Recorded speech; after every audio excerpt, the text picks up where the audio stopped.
Commander Jolani का Syria का सरगना बनना अमेरिका को रास नहीं आ रहा। अर्दवान का खासम खास जुलानी से अमेरिका नफे नुकसान का गुणा भाग कर रहा है। इससे भी ज्यादा सुपर पावर को खतरा इस बात से है कि बशर अल असद ने मॉस्को में डेरा जमा लिया है।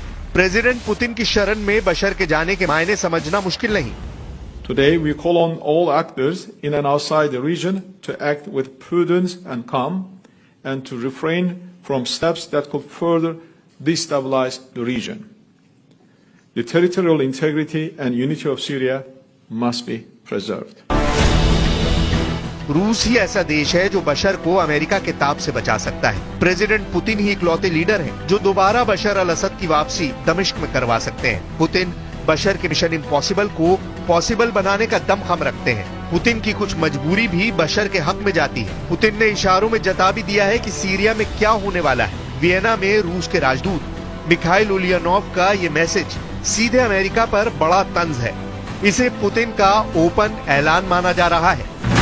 मिखाइल ने पुतिन के इरादे जाहिर करते हुए लिखा है कि रूस कठिन परिस्थिति में अपने दोस्तों को धोखा नहीं देता। यही रूस और अमेरिका में अंतर है। मतलब ये कि रूस सीरिया में एक्टिव है, अमेरिका से ज्यादा गहरी पैठ रखता है। सीरिया में रूस और अमेरिका के सैनिकों के जमावड़े में बहुत बड़ा फर्क है।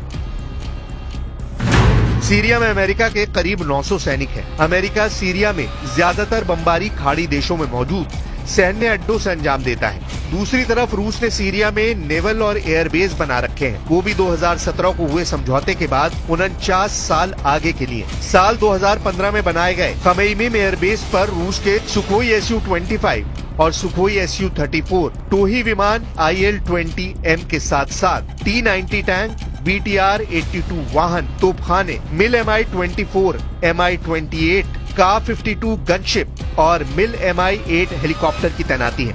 फरवरी 2016 से टुपोलेव Tu-214R को भी यहाँ तैनात किया गया है। 2021 में पुतिन ने एयरबेस पर Tu-22M3 बैकफायर लंबी दूरी के बम वर्षक और Su-35 लड़ाकू विमानों को भी तैनात कर रखा है।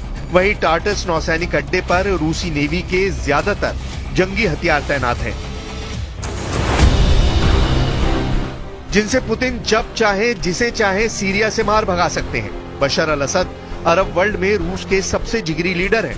मॉस्को तक उनकी सुरक्षित विदाई भी पुतिन की वजह से ही मुमकिन हुई है। बशर के परिवार को खरोच आए बिना पुतिन ने जिंदा बचाकर अर्दवान के प्लान को तो फ्लॉप कर दिया है, लेकिन पुतिन का मिशन सीरिया अब भी अधूरा है।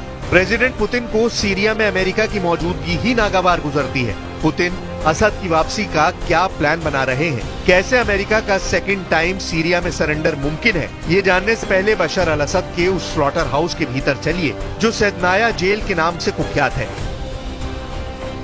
कमांडर जुलानी के लड़ाके जिस जेल का गेट खोल रहे हैं, इसे सीरिया का नर्कलोक कहते हैं। इस जेल में सीक्रेट बंकर है, टॉर्चर सेल है, फांसी घर है।